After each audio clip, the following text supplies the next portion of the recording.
So we are most definitely in the final stretch here. This is actually the last topic we will cover and the last chapter we'll cover in this course. Just 7 pages from chapter 25 today, pages 694 to 701, and we are most definitely going to be talking about population genetics.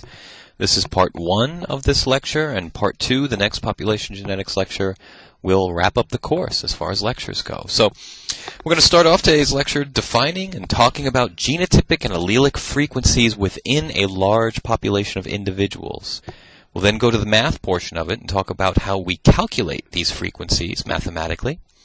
This is going to bring us to a law of population genetics that was developed by 2 scientists, Hardy and Weinberg, so it's referred to as the Hardy-Weinberg law. And finally, we'll begin setting the stage for how the Hardy-Weinberg law and the genotypic and allelic frequencies that go with it are used to predict how populations behave from a genetic perspective. So far for this entire semester, that's 17 lectures and 12 weeks of instruction, we've been using genetics in one way or another to explain, describe, and or predict the individual's genotype, the individual's phenotype. But these genetic principles, the very same ones we've been covering all semester, can also be used to explain, describe, and or predict entire populations of individuals. And that is the subfield population genetics. Population genetics explains and studies how a group's genetic composition changes over time. So now we look at the large group of individuals of a single species almost as a single genetic concept.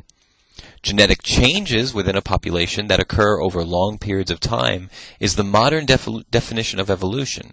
Evolution is the changes in the DNA that we see in a given species. So that means population genetics is as much a branch or as much a tool used to study as evolution as it is a tool for studying genetics. Indeed, many population geneticists are really kind of closeted evolutionists who are studying evolution under the guise of population genetics. It's really one and the same.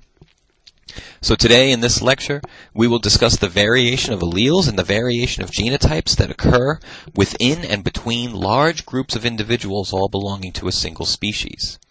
And these principles apply to Mendelian populations, populations that adhere to Mendel's laws. These Mendelian populations are interbreeding, meaning there is random reproduction, there's no targeted reproduction, sexually reproducing individuals who are engaged in the formation of gametes and sexual reproduction, sexual fertilization and all that, all sharing a single common pool of alleles that we refer to as the gene pool. So what is this gene pool and how do we describe it numerically? How do we refer to it mathematically? Well, one of the most obvious features of life is the variability that we see, even among individuals of a very conserved species. In essence, we're all different. And we know that. We know we're all different. We have variations of complexions, we have variations of height, we have variations of weight, we have variations of body type, we have variations in eye color, variations in the strength of our senses, so in our vision, in our hearing, in our taste. We are different. And we're not the only ones. All individuals of common species on this planet are different and show variation. Those variations are appearance-wise, phenotypically, but they're also physiological variations, all genetically based. When I say we're all different, I mean we're all different. Not just humans, but everything on this planet. Much of this variation in phenotype is inherited. In fact, that is the heterability we were talking about in the last lecture. And much of this variation in phenotype leads to individuals within a population being more fit, being better survivors. And yes, it's true that a lot of this phenotypic variation, some of it genetically based, leads to individuals being less fit, who are poorer survivors. This brings us to Darwin's law of natural selection. Natural selection states that those individuals who are more fit genetically survive to procreate more efficiently and get their genes to the next generation more efficiently. Those individuals who are less fit do not do so, causing those alleles to become less common in the next generation. Indeed, the genetic, heritable portion of phenotypic variance, those phenotypic differences between individuals that are genetically based in a single population, are the driving force of Darwinistic evolution. So again, when we talk about population genetics, we are talking about evolution. The two fields are very much one and the same. It's also important to keep in mind as we go through this material that we are even more different than we seem to appear.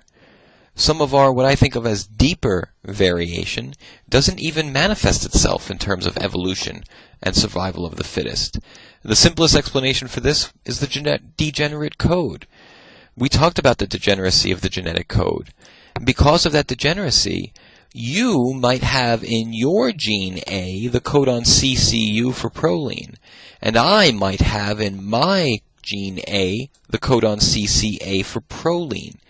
We both put the same amino acid in that protein, and that protein is no different between you and I, but we are different from one another in that deeper genetic way.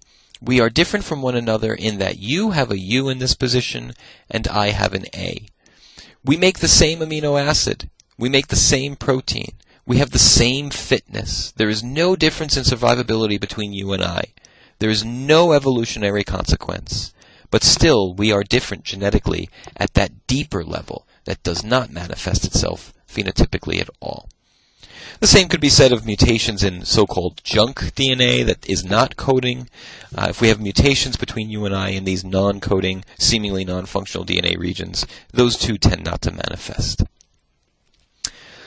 So, believe it or not, we can use some very simple and straightforward mathematics to describe and predict the genetics of an entire population. There's no high-level calculus here at all. In fact, all of the math that we need to master population genetics is the math we've already mastered for classic Mendelian genetics. What we need is a mathematical model for this. A mathematical model is nothing more than an equation that describes some process. There are mathematical models for very complicated processes. There's a mathematical model that explains the movement of a particle down this shaped three-dimensional space. These blue particles move down this gray space according to the model summarized by this calculus equation here. The equation that we're going to use for our population genetics model is far, far simpler than the equation you see in front of you, but the idea is the same. The Hardy-Weinberg law, the mathematical model that we use for population genetics, is simply a mathematical equation that explains how something works. In our case, how the variation and genetics of a population works. For all mathematical models, factors that influence the process are variables in the equation because they change. Most models are simplifications of an overall process. Oftentimes, these simplifications are unrealistic, and they involve unrealistic assumptions being made. You have experience with this before. Even in high school physics, we use equations that assume a frictionless surface for motion. There's no such thing as a frictionless surface. That not only is it unrealistic, it's unattainable, but it simplifies the math. And we're using the math as a model for how objects move on a surface. So to make the math easier to work with, we use a frictionless surface.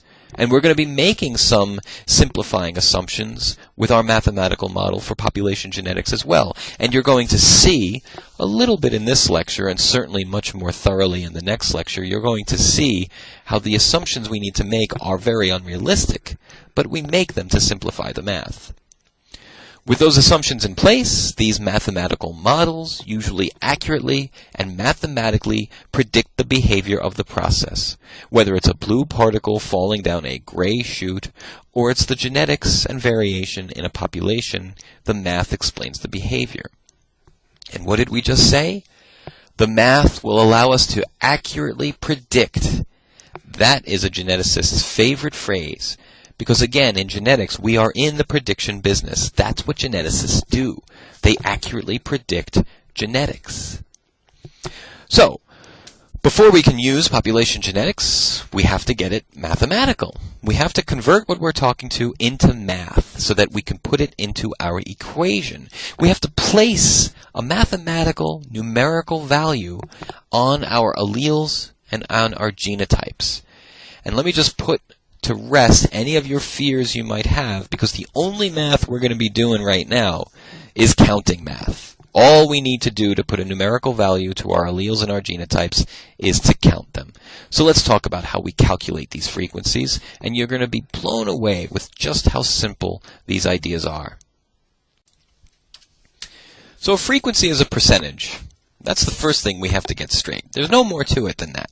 A frequency is a percentage. So when we say genotypic frequencies, we mean genotypic percentages. The only difference is how you write it. The frequency of college students who buy the required textbooks for their courses might be 0.72. That's a frequency. What does that really mean? It means 72% of college students buy their textbooks. It's a percentage. We just write it in decimal form. So, a genotypic frequency is nothing more than the percentage of a population that has that particular genotype written in decimal form. That's all it is. Of course, for very large populations, we can't go out and measure everyone. We can't count everybody in the large population. So, what do? Statistically speaking, we get a sample size. We define some subset of the population that we can and will count, and we extrapolate that value for the entire population. That's what samples are. Calculating the genotypic frequencies really boils down to just counting. We count up the number of individuals that have a particular genotype, homozygous A, and we divide that by the total number of individuals we're counting. We count up the number of individuals that have another genotype, heterozygotic, and divide that over the total. That's it. And we count up the number of individuals who are homozygotic recessive and divide it by the total. It's really no more than that. You find the number of people that have the genotype you're calculating, and you divide it by the total number of people in front of you. If you do this correctly, once you have found and accounted for all the different genotypes, they should add up to 1, because again, 1 in decimal form is 100% in percent form, and always we should wind up with 100%. Calculating allelic frequencies is just a touch more complicated, but really no more than that. You can count people. People are easy to count. And people are genotypes. Genotypes are people. If I look at an AA homozygote dominant genotype, I'm looking at a person with that genotype. It's harder to count alleles, at least at first blush it seems to be, because alleles aren't people. How do you go and count alleles? One single person carries multiple alleles. But now we're counting alleles, not people. Further, making this a little bit of an issue, we actually are more interested in the allelic frequencies. Allelic frequencies are often the more informative value when we're dealing with population genetics, far more informative than genotypic frequencies. In sexually reproducing populations, such as our own and many others, genotypes are, and I love this phrase from the textbook, temporary assemblages of alleles. That's all you and I are. Temporary assemblages of alleles. The alleles make up the gene pool. The population is governed by the available alleles in it. And you and I and all the other people in this population are merely temporary assemblages of those alleles. Those alleles came together in a new combination to make us us. Those alleles will once again be brought together into new and novel assemblages when we each have our own children. And when we pass, our temporary assemblages are just that, temporary. What lives on in the population are the alleles. So in essence, when we're dealing with population genetics, each generation, when it procreates, breaks that genotype down into individual alleles. That's the law of independent assortment. That's the law of segregation. That is the act of gametogenesis. Those genotypes are broken down into their constituent parts, their alleles, the gene pool. And then, through sexual reproduction, those alleles are brought together into new temporary assemblages. Those individuals grow up to adulthood, and they reproduce. They break those alleles back down into the same constituent parts of alleles and bring them into new temporary assemblages for the next generation. So the types and the numbers of alleles in a population have far more continuity than one particular genotype or another. It is the alleles that is continuous from generation to generation. It is the gene pool that is continuous for the population, not the particular assemblages into genotypes that happen to occur in this generation or that one. So allelic frequencies describe the true gene pool, not the genotypic frequencies. And so it's the allelic frequencies that we are most interested in. In addition, there are always far fewer alleles than genotypes. Think about it. We know that already. If you have two different genotypes, big A and little a, you have three different possible if you have two different alleles, big A and little a, you have three possible genotypes, homozygous dominant, heterozygous, and homozygous recessive. If you have three alleles for a particular gene, you have five possible genotypes to come together. So there are always far fewer alleles than genotypes. When it comes down to the bookkeeping of population genetics, we would rather know the fewer number of allelic frequencies than the larger number of genotypic frequencies. But getting there and calculating the allelic frequencies is slightly, and I emphasize slightly, more challenging than simply counting up individuals with different genotypes and calculating a genotypic frequency. So how do we do it? How do we calculate these allelic frequencies? There are two different ways you can go about this. They're equally straightforward. You can count up the alleles in the population and divide that by the total number of alleles in the population. Same strategy we use for genotypic frequencies, except we are counting alleles, not people. Or we can use the genotypes, which are easier to count because they are people, and from those genotypes infer the allelic frequency. And we're going to see we use both of these, and we use them for different reasons. So let's talk about each strategy. First, let's talk about how we count alleles. So let's say we're able to find out that we have 8 people in front of us that are homozygotic dominant, 13 people in front of us that are heterozygotic, and 2 people in front of us that are homozygotic recessive. We could easily calculate the genotypic frequencies here. The genotypic frequency for homozygotic dominant would be 8 divided by 23. The total number of homozygotic dominants over the total number of people. That's what we were doing before. But how can we use this same information to calculate an allelic frequency? Well, we need to count alleles. So we can count the number of big A alleles to determine the allelic frequency of the dominant A allele. The number of dominant A alleles in these 8 people are 16. There are 16 dominant alleles in these 8 homozygotic dominant people because each one of these people is carrying 2 dominant alleles. How many dominant alleles are in these 13 heterozygotes? 13. There are 13 dominant alleles in these 13 heterozygotes because each one of these individuals is carrying one and only one dominant A allele. 13. How many dominant A alleles are in these 2 people? Well, 0. They're homozygotic recessive. So we count up the total number of dominant A alleles, 16 from here and 13 from here, 29. And then we divide that by the total number of, not people now, but the total number of alleles. So there are 23 people in front of us. But how many alleles are in front of us? Each person is carrying 2 alleles. So there are 46 alleles in front of us. So the total number of dominant alleles is 29. The total number of alleles total is 46. So 29 over 46 is 63%, or an allelic frequency of 0.63.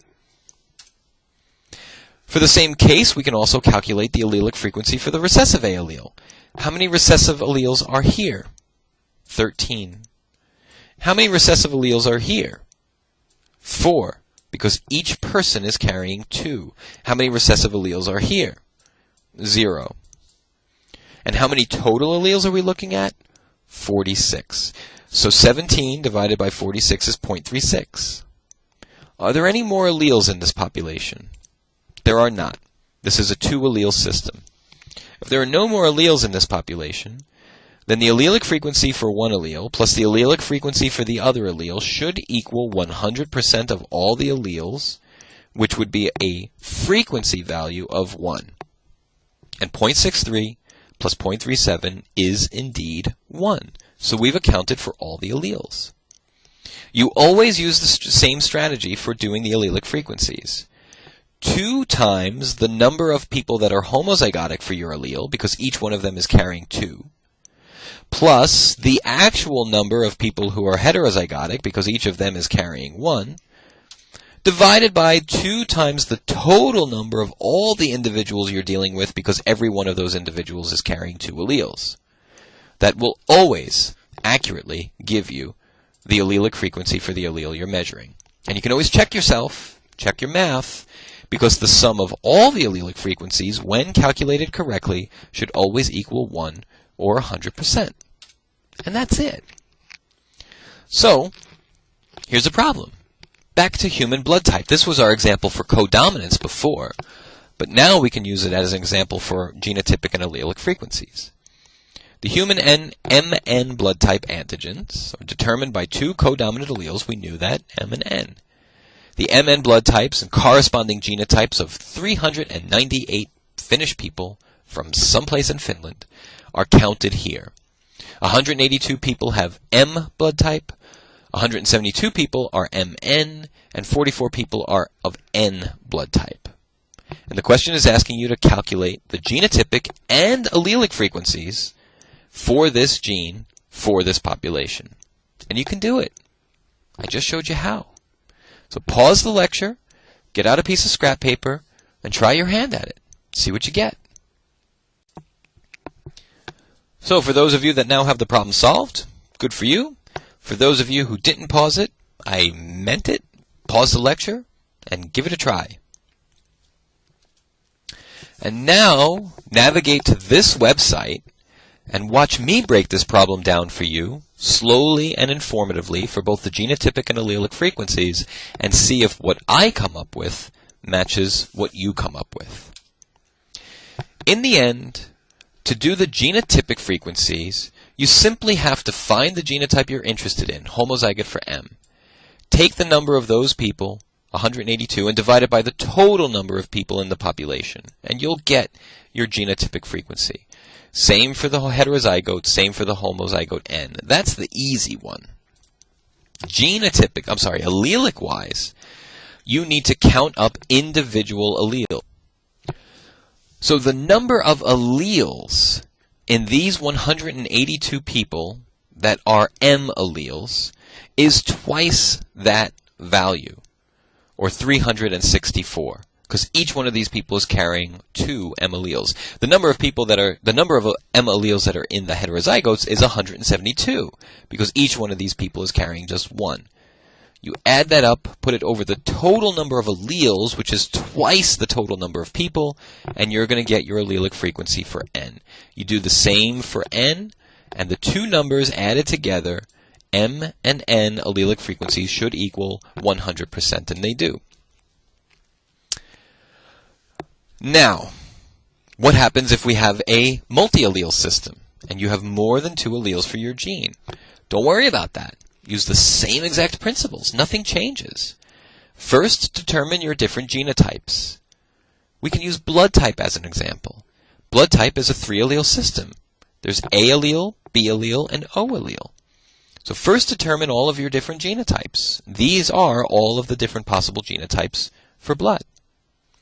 Then determine the alleles that each genotype is carrying. Well, we can see that. This blood type is carrying an A and a B allele, this blood type is carrying 2 A alleles, this blood type is carrying an A and O allele, etc. Then count up all of your different genotypes. These are people, number of individuals. Calculate your genotypic frequencies. Well, that's easy. The genotypic frequency for the AB genotype is 5 divided by the total. The genotypic frequency for homozygote A is 12 divided by the total. That's easy. And then you can use those to calculate your allelic frequencies, same as we did on the last slide. If I'm interested in the frequency of the A allele, all I need to do is count up all of the A alleles in my population and divide it by the total number of alleles. How many A alleles in these 5 people? 5. How many A alleles in these 12 people? 24, because each one of them is carrying 2. How many A alleles in these 19 people? 19. Any more A alleles? No. So that's our total A allele. How many people are we dealing with? 123. How many alleles are they carrying? Twice that amount, 246. And if we do that math, we get the allelic frequency for the A allele. And you could do the same for B and O as well. You just have to count them independently. Let's move on now to sex-linked traits. Oh, X-linked genes. You thought you were safe from these? Not at all. These come right back and bite us here in population genetics, but actually they do so in a very pleasant way because X-linked genes help us immeasurably when it comes to population genetics. Remember, females are normal for X-linked genes, and what we mean by normal is that they're diploid. They have 2 X chromosomes. They have 2 alleles for X-linked traits, but men are not.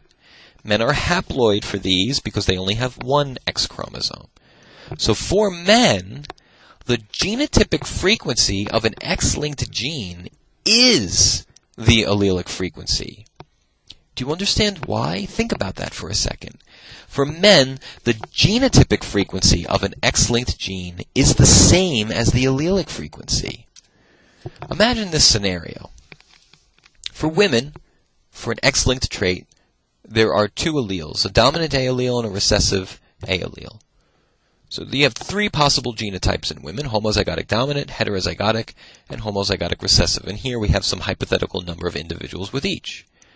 Males, same trait, but it's X-linked.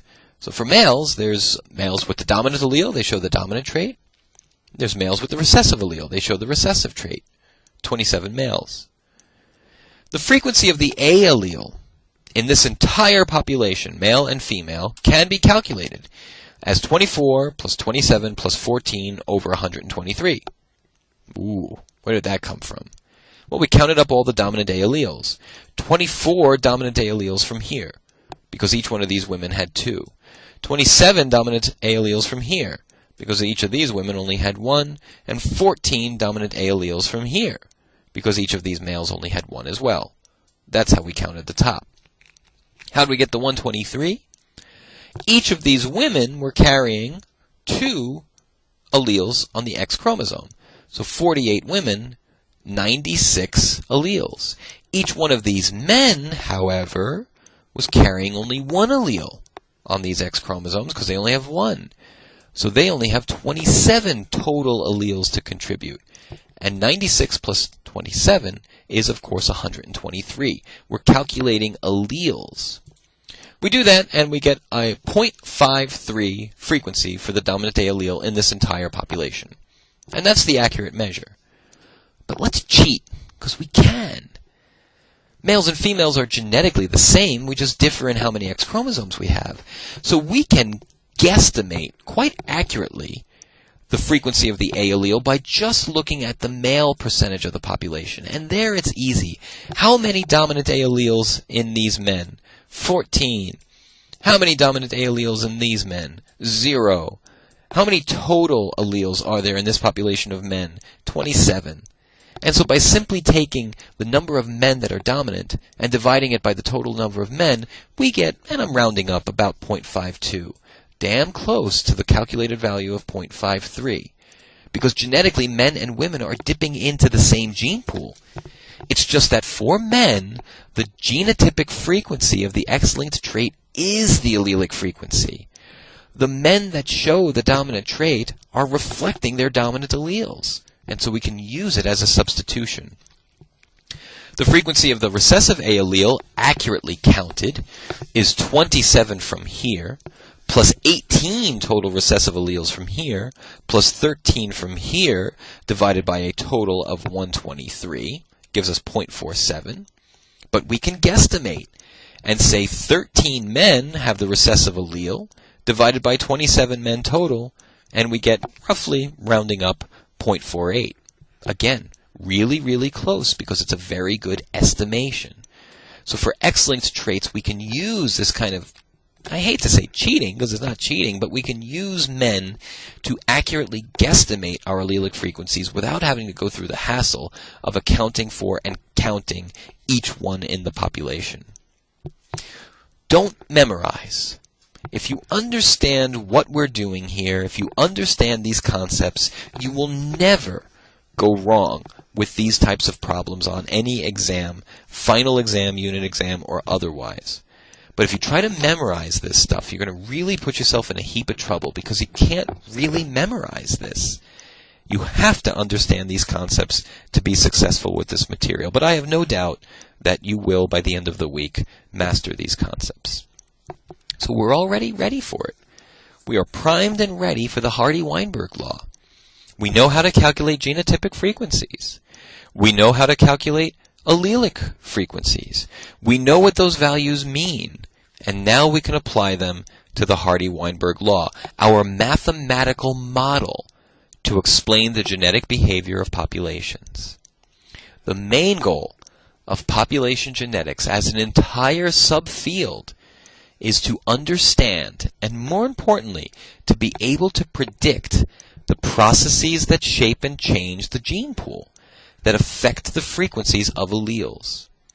To do that, we have to understand the implications of Mendelian genetics and everything we learned in the early portions of this course, and how those affect and play a role into large populations of many individuals. So what we're really doing now is taking this math that we understand and putting Mendelian genetics in the context of that mathematics of larger populations. And that is what the Hardy-Weinberg law does. It is a mathematical model, meaning nothing more than it's an equation, which explains the genetic behavior of large populations as they behave according to Mendel's laws of inheritance. More specifically, it allows you to predict the allelic and genotypic frequencies in these populations. But just like frictionless surfaces and all other mathematical models, the Hardy-Weinberg law makes some fairly unrealistic assumptions about the population that's being studied. Its first prediction is that the population is infinitely large. Infinitely large. I can't even wrap my mind around what that means. How big is it? Infinitely large. It makes no sense rationally, but mathematically this is important for the equation to work out.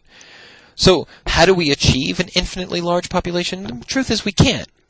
But a really, really large population comes close enough to being infinitely large that Hardy-Weinberg laws do pretty well of explaining its genetic behavior. Second, mating in these populations has to be completely random, with no decision of any member of the population towards mating with any other individual playing a role at all. Now, obviously, that's unrealistic as well. We human beings complicate things with love and all of this, but the fact is all populations have non-random mating. Peacock females mate with the males that have the prettiest and biggest tail feathers. Female birds mate with the male birds that have the best, most protected nest. Female rams mate with the rams that have the largest horns and fight their battles the most effectively. So no female is making a random choice with whom she mates in any species or population. But once again, if a population is big enough, most females of most genotypes are mating with most males of most phenotypes because, in the end, all types mate with all types sooner or later. So is it random? No. But most populations get pretty close. And then finally, the largest challenge to Hardy-Weinberg equations is that for the Hardy-Weinberg equation to be entirely accurate, there can be no mutations in the population, no migration of individuals from the population, and no evolution or natural selection. Once again, completely unreasonable and completely unrealistic. There will always be mutations. There will always be migration, and of course we are always at the mercy of evolution. But mutations are very rare, and migration usually doesn't happen that often from a healthy population, and evolution is an excruciatingly slow phenomenon. So while these things occur in populations, they usually occur at such small amounts that they play very little role or have a very small effect on the Hardy-Weinberg law. So, although unrealistic, most populations do come close enough to being very, very large, mostly random mating, very low mutation rates, very low migration rates, and very slow evolution, where the Hardy-Weinberg equation comes really, really close to predicting the genetic behavior. In other words, in most populations, the Hardy-Weinberg law is off because those populations aren't adhering to the Hardy-Weinberg assumptions. But they aren't off by much. And so the Hardy-Weinberg mathematical model does a very good job of predicting those genetic behaviors. Populations that are adhering to these assumptions, or are very, very close to them, have two important properties. Their allelic frequencies are stable and unchanging from generation to generation. The genotypic frequencies maybe change, but the allelic frequencies are stable.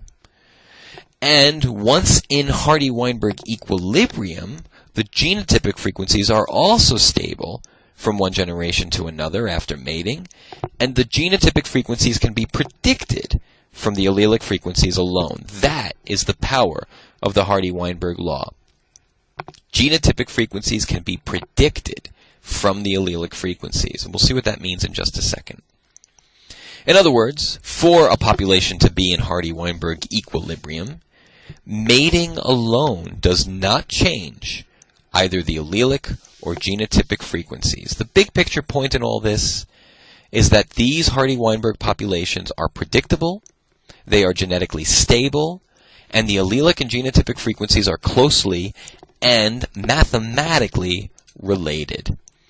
I should point out at this point that the next lecture, the last lecture of the entire course, the second half of this chapter, talks about why those assumptions are so important for Hardy-Weinberg equilibrium, large size, random mating, and no mutation, migration, or natural selection.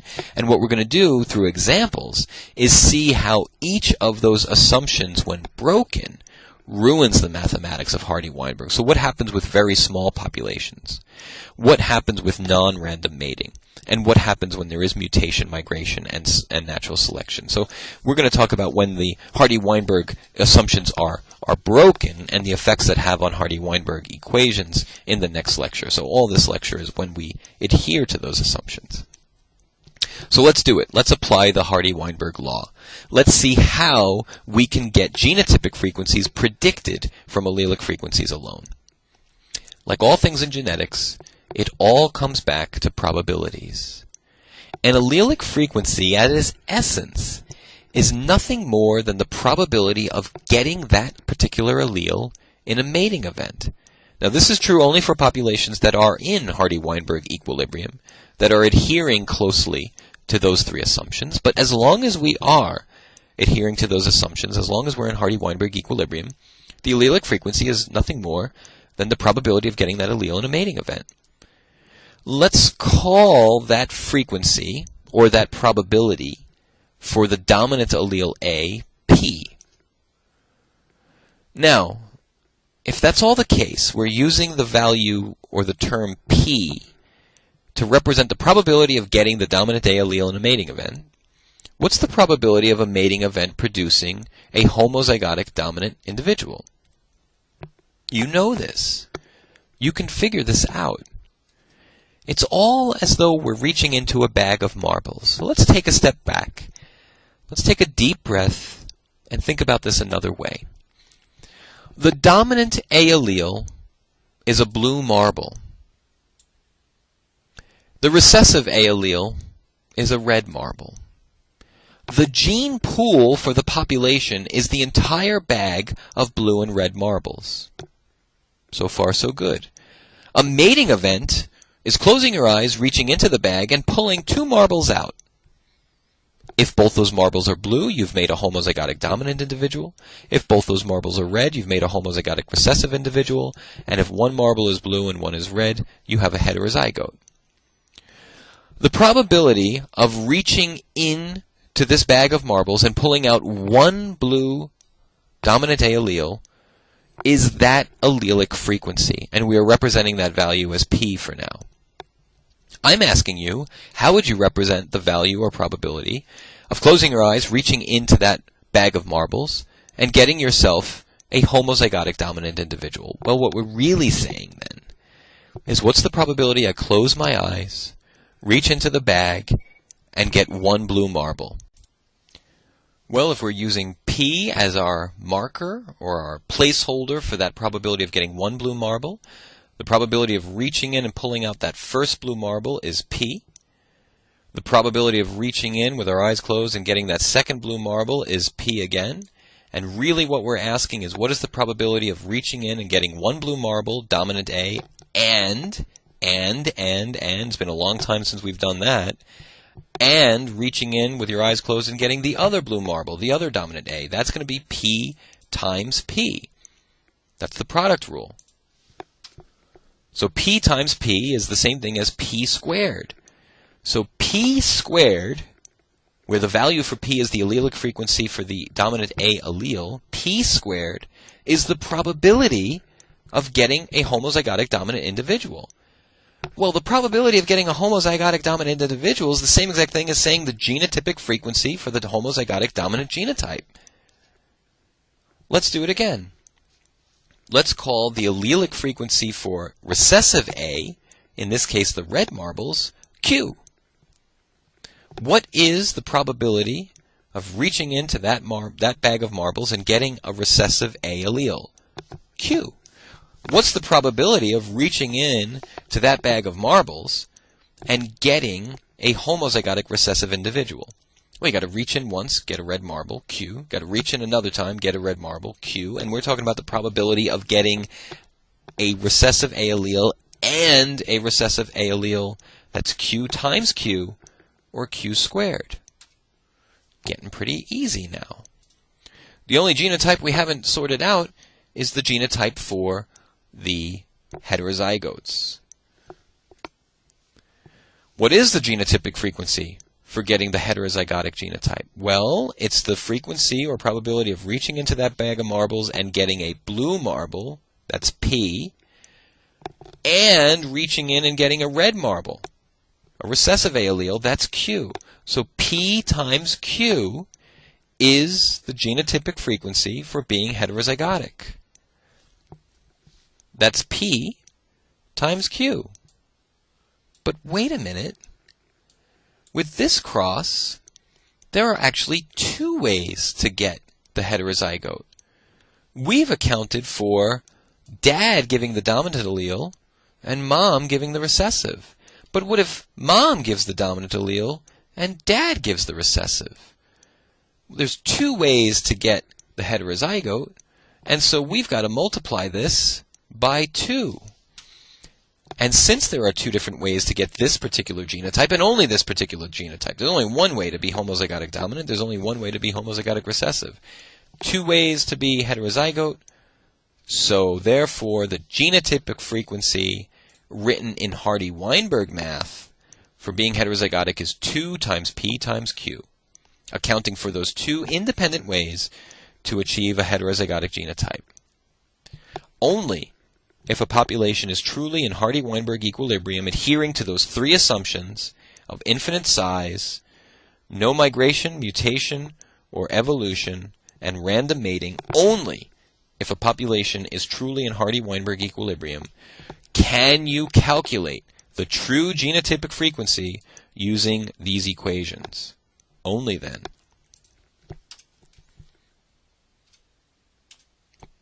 All right.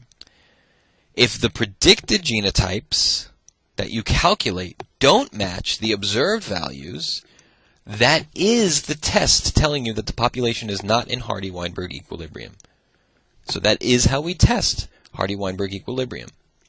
Finally, as was the case for the allelic frequencies, once we've accounted for all the different genotypes and once we've correctly estimated or predicted all the possible genotypic frequencies, we should be able to add them up and get 1, or 100%.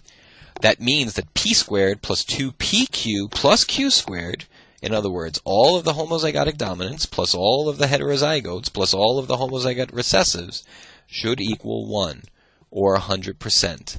That is another test for Hardy-Weinberg equilibrium. So p squared plus 2pq plus q squared is 1. This is the Hardy-Weinberg equation.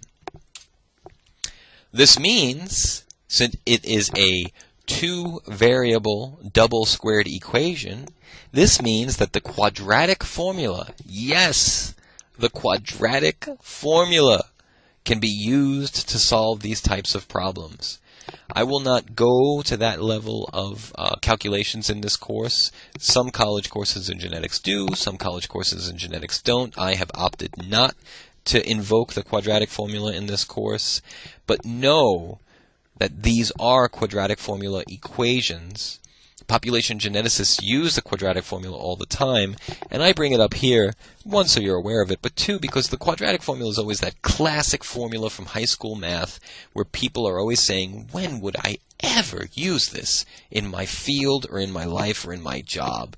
When would this ever apply to anything I'm doing? And here it is, folks.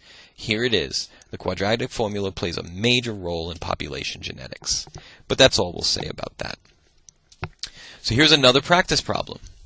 Jeffrey Minton and his colleagues found 3 different genotypes, homozygotic for this allele number 2, heterozygotic 2-3, and homozygotic for allele number 3, at a locus encoding an enzyme peroxidase in ponderosa pine trees. This is a real-life example. The observed numbers of these genotypes were 135 trees were homozygotic for 2, 44 were heterozygotic, and 11 of the trees were homozygotic for allele number 3.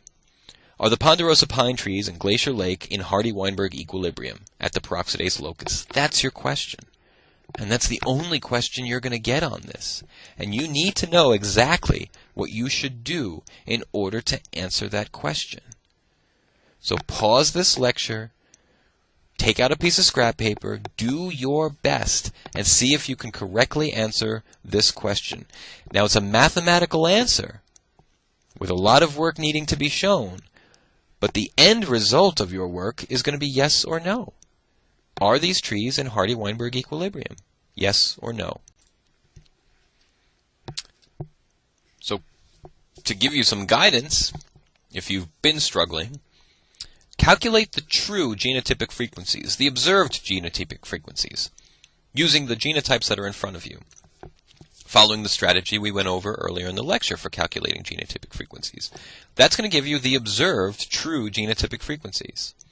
Then, calculate the allelic frequencies, as we had done before. Nothing new there. Once you've calculated both of those sets of data, use the Hardy-Weinberg equations to get the predicted genotypic frequencies using your allelic frequencies for P and Q. And then ask yourself, do they match? If you tried to work it out and got stuck, pause the lecture again now with these guiding hints and try it again and see what you get. Once you're all done, or hopelessly stuck, go ahead and navigate to this Show Me site and watch me solve this equation for you and see if your answers match mine. So what are some of the implications of this Hardy-Weinberg law? Well, first of all, it's important to always remember that Hardy-Weinberg equations, Hardy-Weinberg principles, Hardy-Weinberg equilibrium only applies to a single gene of a population, a single locus of a population.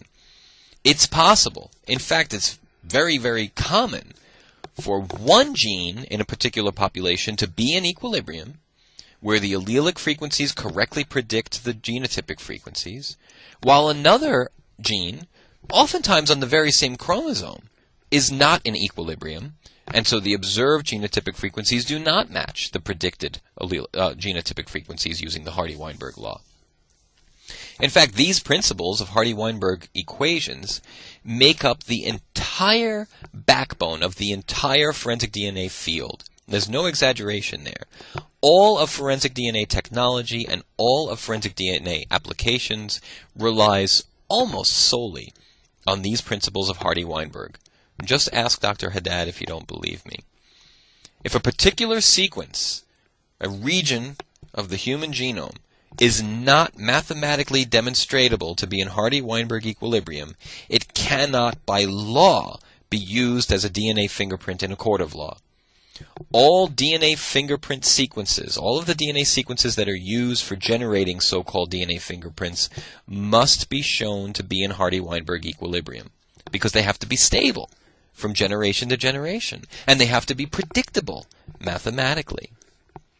Also, if any population is fully and truly in Hardy-Weinberg equilibrium, we have to keep in mind that evolution is not possible in that population. Evolution is driven by mutation, and there is no mutation in a Hardy-Weinberg equilibrium. Evolution is governed by survival of the fittest. There's no survival of the fittest in a true Hardy-Weinberg population. Evolution, by definition, is changing alleles, changing genotypes, changing genes, changing genetics. That is evolution, and that is the antithesis of Hardy-Weinberg equilibrium. In Hardy-Weinberg populations, everything is stable and static. So the two oppose one another. And because evolution is so slow, we are much more, as populations, Hardy-Weinberg-ish than we are evolving. But it's important to note that we can't have evolution occurring in a true Hardy-Weinberg population. Sexual reproduction alone does not drive evolution. A gene pool is a gene pool, and that's all it is. If that gene pool is static and non-changing, we have no opportunity for evolution at all. We can have every possible temporary assemblage of those alleles that we want, but we are still stuck with those alleles. Only mutation creates new alleles, and only evolution vets those new alleles for better or worse survival, better or worse fitness. So we need mutations to drive evolution. Finally, only when a population is in Hardy-Weinberg equilibrium can we use our calculated allelic frequencies to mathematically predict our genotypic frequencies using the p-squared, 2pq, and q-squared formula. When we have allelic frequencies for a two-allele gene that are perfectly balanced, in other words, the allelic frequencies are 0.5 each, or 50% of the gene pool is the dominant allele and 50% of the gene pool is recessive, the heterozygotes, by definition, will be the most common genotype. We have this diagram from our textbook that shows that graphically, when we have 50% of our alleles dominant and 50% of our alleles recessive, this graph shows us that 50% of our population is heterozygotic, and 25% of our population is homozygotic recessive and homozygotic dominant. That's our 1 to 2 to 1 ratio. Once one allele begins to be favored in a population over another, what happens is the homozygote for that favored allele becomes more common.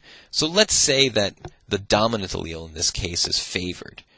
So we have an allelic frequency for the dominant allele of 0.8. 80% of the gene pool is dominant A allele.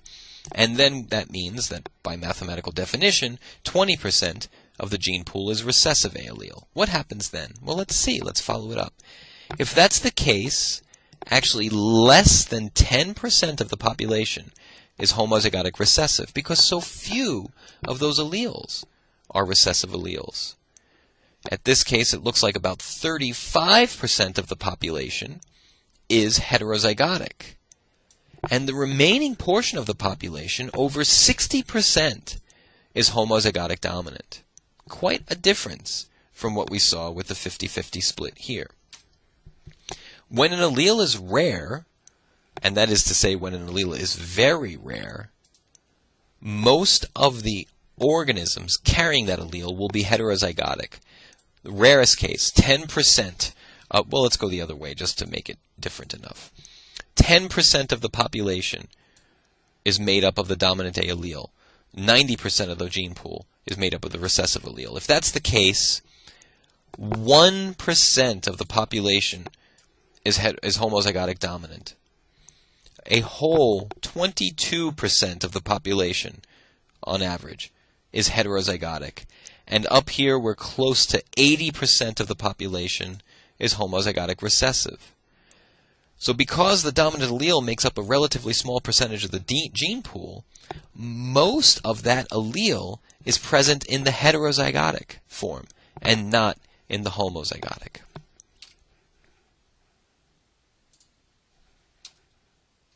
And so that's what we see here. Let me clear that off of the slide. So we can do that mathematically as well, right? We did it graphically here, but we can do it mathematically as well. If the frequency of the P allele, the dominant A allele, is 10%, as we just said, then we can calculate mathematically, using Hardy-Weinberg laws, the percentage of the population that is homozygotic for that allele.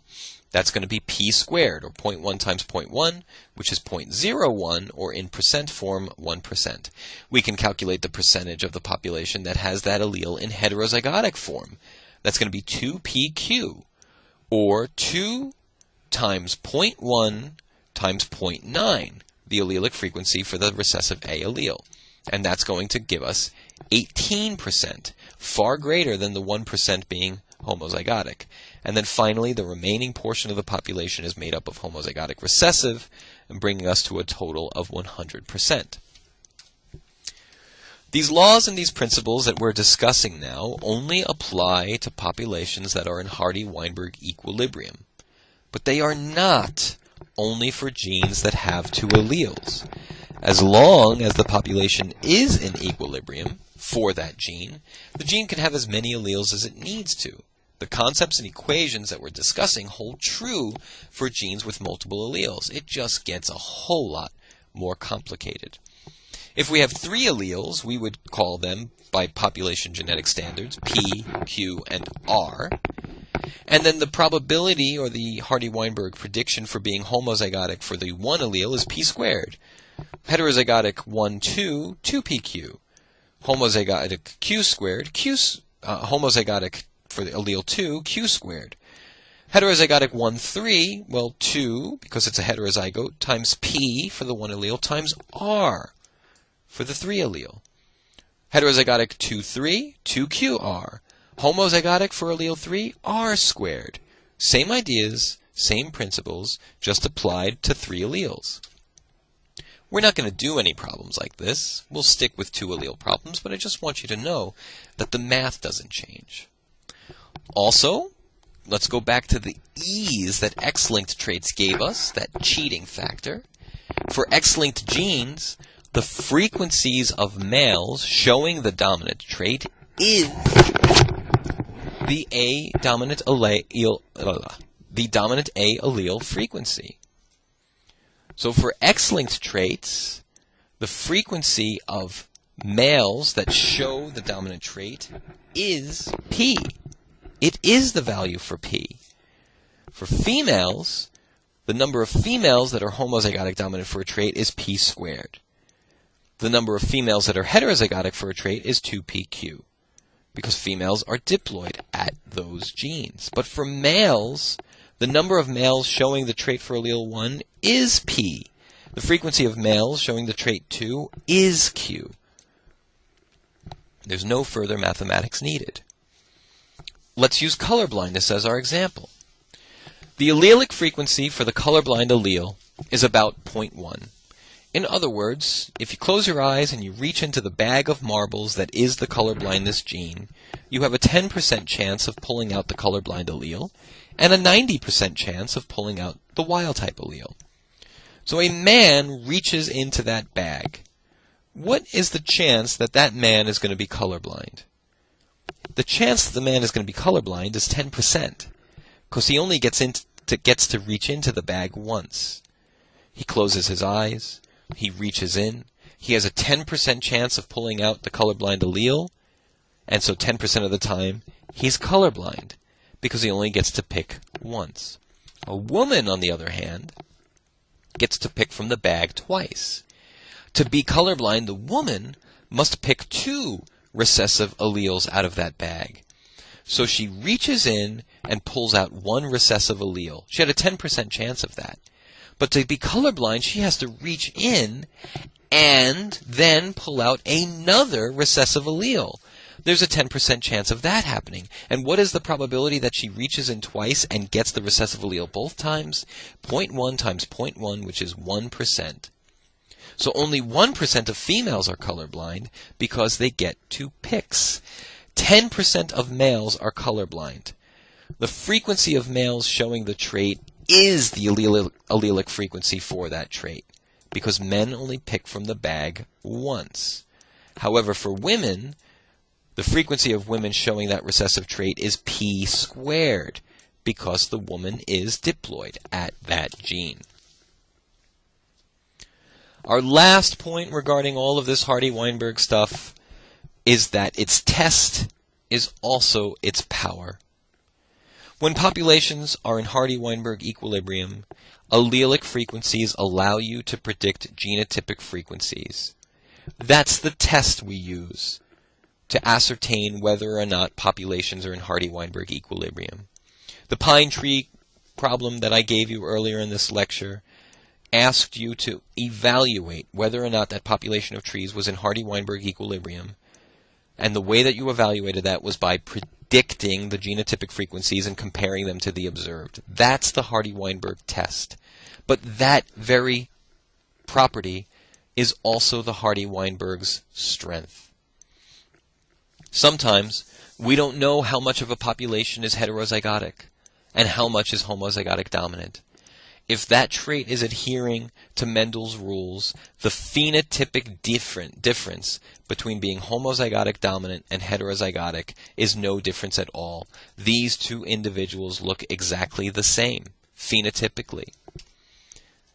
But if that recessive allele is a disease allele, there might be cause for us to want to know how much of the population is a carrier for that allele. How much of a population is heterozygotic versus homozygotic dominant? The Hardy-Weinberg law lets us calculate that. If 4% of a population shows the recessive trait, that means 4% of the population is homozygotic recessive. That means the genotypic frequency for that genotype is 0.04, which is simply 4% written in decimal form. This is the genotypic frequency for the homozygotic recessive if 4% of the population shows that trait. If 0.04 is the allelic frequency for homozygotic recessive, the genotypic frequency for homozygotic recessive, then 0.04 is q squared. If 0.04 is q squared, then we can take the square root of both sides of that equation and say that q is equal to the square root of 0.04. That means q is equal to 0.2. The allelic frequency for the recessive A allele is 0.2. 0.2 squared is 0.04. That's q squared. That's the genotypic frequency for being homozygotic recessive. But the allelic frequency for the recessive A allele is 0.2 in this case. We can calculate the allelic frequency for the dominant A allele then. The dominant A allele frequency, or P, must be 0.8, because P plus Q is always 1. The allelic frequency for the dominant A allele plus the allelic frequency for the recessive A allele is always 1. So 0.8 is our allelic frequency for the dominant A allele. We can then calculate the genotypic frequency for being homozygotic dominant. P squared. 0.8 squared is 0.64. So 64% of the population is homozygotic dominant. And we can calculate the proportion of the population that are carriers in the heterozygote condition. The proportion of the population that are carriers is 2pq, or 2 times 0.8 times 0.2, or 32%. If the recessive A allele is a disease allele, we can ascertain that 32% of our population are carriers for this trait. That's what Hardy-Weinberg allows us to do. Those individuals are disease-free. Phenotypically, those individuals look just like these individuals who are homozygotic dominant. But if we want to know the proportion of our population that are carriers, Hardy-Weinberg lets us calculate that. This was just 7 pages from the textbook, but I think you can now appreciate why I decided to give 7 pages of a chapter a whole entire lecture, because there is so much in these 7 pages. We first just defined population genetics as a field. population genetics explains and studies how a group's genetic composition, both allelic and genotype, changes over time. This is evolution. We have to simplify that, though, in order to apply a mathematical model to it. A mathematical model in general is simply any equation that describes some natural phenomenon. We use a mathematical model to understand the basics of population genetics, but like all mathematical models, this equation requires assumptions. To calculate genotypic frequencies, we simply count up the number of people that have the particular genotype we're interested in and divide it by the total number of individuals we're counting. We should always have the sum total of all of our different genotypic frequencies come out to be 1, because that accounts for 100% of the individuals. Calculating allelic frequencies is a little bit more complicated, but once we understand why, it's easy to do. For allelic frequencies, we take 2 times the number of homozygotes for the allele we're counting, because each of those people are carrying 2 of those alleles, plus the straight-up number of heterozygotes, because each of those people are carrying 1, and we divide it by 2 times the total number of individuals in the population we're counting, because every individual carries 2 alleles in general. We saw that X-linked traits are actually our friends here. The simplification of the male scenario of only one X chromosome lets us skip a few steps mathematically. For X-linked genes, allelic frequencies are our genotypic frequencies, because males only carry 1 allele. We then dove headfirst into the Hardy-Weinberg law. The Hardy-Weinberg law is a mathematical model, so it's an equation, p squared plus 2pq plus q squared equals 1, and this equation explains the genetic behavior of large populations as they behave according to Mendel's laws of inheritance. And the Hardy-Weinberg law allows us to predict allelic frequencies if we know genotypic frequencies, or predict genotypic frequencies if we know allelic frequencies.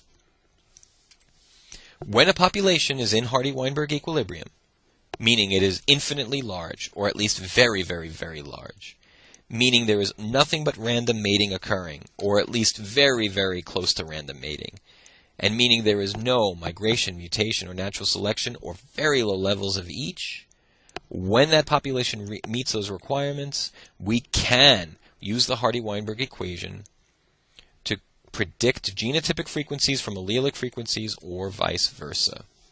And what we will see in the next lecture, which is our last lecture of the course, is what happens when these assumptions are not met, and how does the mathematics of the Hardy-Weinberg equation break down. But we'll save that for the next lecture. Let me know if there are any problems. I'm sure there's going to be a lot of confusion on this. Let me know about that in your reflection, and we'll take all the time we need to get these concepts straight. As always, thanks for watching.